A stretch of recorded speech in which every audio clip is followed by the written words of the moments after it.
మూసీ జీవానికి థేమ్స్ ప్రణాళిక. మూసీ పునరుజ్జీవానికి థేమ్స్ ప్రణాళిక. నది పాలక మండలి అధికారులతో సీఎం రేవంత్ భేటీ. థేమ్స్ పరివాహక అభివృద్ధిపై ఆరా. మూసీ సుందరీకరణకు సహకరిస్తామని పోర్ట్ ఆఫ్ లండన్ అథారిటీ హామీ.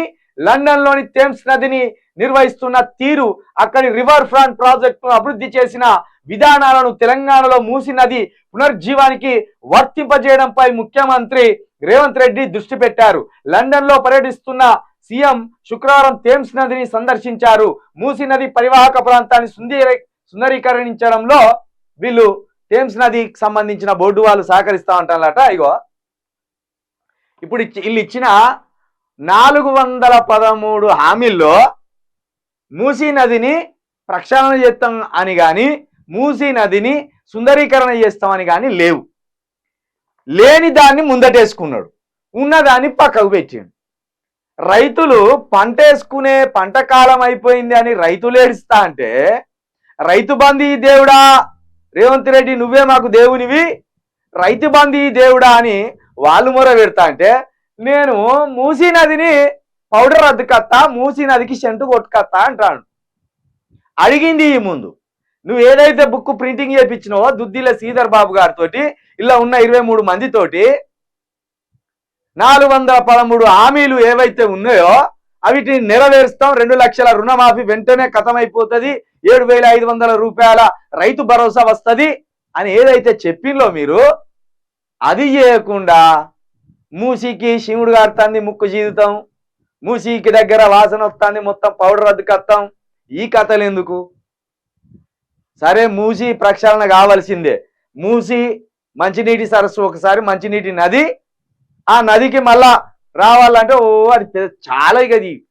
మీరు ముందు హైదరాబాదులో ఉన్న ప్రజలకు చెత్తా చెదారం ఎక్కడేయాలో చెప్పినాక మూసి బాగుపడుతుంది దానంతటా. అది మీరు దాన్ని బాగుపడాల్సిన అవసరమే లేదు.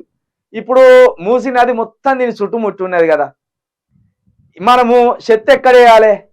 చెత్త కుండీలు వేయాలి. చెత్త కుండీలు వేయవలసిన చెత్త తీసుకపోయి ఎక్కడ ఎత్తాన్నాం? ఇక్కడ చుట్టూ బారుతాన్న దాంట్లో ఎత్తాను. అది వరద కొట్టుకపోయి ఎడిగిపోతాను, మూసి నదికి పోతాను. వీళ్ళ ప్రజల్లో చైతన్యం కలిగించకుండా నేను మూసి నదిని ముద్దు చేస్తా అంటే ఎట్లా? ప్రజలే దరిద్రం ఉన్నారు ఇక్కడ. ఏది పడితే అది ఎత్తనే ఉన్నారు వాళ్ళు డ్రైనేజ్లో. ఆఖరికి పడక బట్టలు తీసుకపోయి అల్లనే ఎత్తాను, మంచాలు తీసుకపోయి అల్లనే ఎత్తాను, ప్లాస్టిక్ తీసుకపోయి అల్లనే ఎత్తాను. చెత్త చెదారాన్ని తీసుకొచ్చి చెత్త కుండీలు వేయాలి. తర్వాత దానంతట అదే మూసి సుందరీకరణ అవుతుంది. కేసీఆర్ గారు కూడా ఇదే అన్నాడుగా, రూపాయలు లేస్తే తేటకు కనబడాలన్నది. తేటగా అయిపోయింది, ఏది అయిపోయింది, అన్నీ అయిపోయినాయి. ఇప్పుడు మళ్ళా గదే నువ్వు ముందటేసుకున్నావు. నీళ్ళు ముంచుకొని తాగాలన్నాడు కేసీఆర్ గారు. ఏది అంటే ఇది ప్రజల మైండ్ని మరొక వైపు మరలించే పని. ఇది ఇప్పుడు కాదు, నువ్వు మూసిని ముందటేసుకోవాల్సింది ఇప్పుడు కాదు. నువ్వు ముందటేసుకోవాల్సింది ఏంది? విద్యుత్ అందుతుందా లేదా, పంటలకు నీరు అందుతుందా లేదా, రైతు భరోసా ఇచ్చినామా లేదా, 4,000 పింఛన్ ఇచ్చినామా లేదా, జంబో డిఎస్సి అని ఎత్తామన్నవి వేసినామా లేదా, నిరుద్యోగులకు వెంటనే 2 లక్షల ఉద్యోగాలు భర్తీ చేస్తామన్నాం చేసినామా లేదా, గ్రామాన మండలాన ఇంటర్నేషనల్ స్కూల్ కడతామన్నాం కట్టినామా లేదా, ఫ్యాకల్టీ లేదు.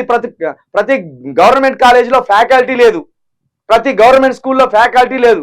అవి ఏర్పాటు చేసే ఆలోచన గవి చేయక థేమ్స్ నది ఒడ్డుకు పోయి థేమ్స్ నది ఒడ్డున కూర్చొని రచనలు రచిస్తానంటే రేవంత్ రెడ్డి గారు ఇదంతా ఒక ఫోజులు అద్దండి, పని మొదలు పెట్టాడు.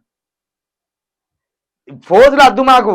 కూర్చొని అదే మన మోదీ గారు నది ఒడ్డుకు పోయి కూర్చొని రవీంద్రనాథ్ ఠాగూర్ లెక్క మొత్తం ఒక రచన చేసి దేశాన్ని బాగుపరుస్తా అన్న ఫోజులు లెక్కన మీరు కూడా ఫోజులు కొట్టకూడదు. జరా పనులు మొదలు పెట్టండి, ఫోజులు కాదు, పనులు మొదలు పెట్టండి.